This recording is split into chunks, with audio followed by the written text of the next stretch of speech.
wanatuambia ati tujipange ili tujipange nyuma ya mmoja wao.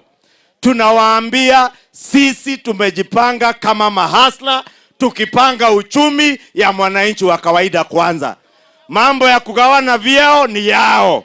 Ili tujipange nyuma yao, sisi tukue ni slaves wao.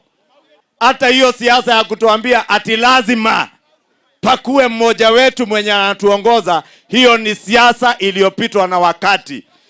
Tumekuwa sisi watu wa Mount Kenya na serikali ambayo imekuwa na rais kutoka Mlima Kenya, kwanza kutoka Kiambu kwetu. Tumekuwa na mawaziri zaidi ya nusu kwa hii serikali kutoka Mlima Kenya. Na hii serikali ndiyo ikiwa na mtu wetu, ikiwa na mawaziri wetu, imefanya sisi watu wa Mount Kenya kuwa fukara. Kwa sababu Mlima Kenya, we are united behind the Hasura Nation. Kana inyo mutiri ya Hasura Nation? Muri ya Hasura Nation? Maoni ina moko.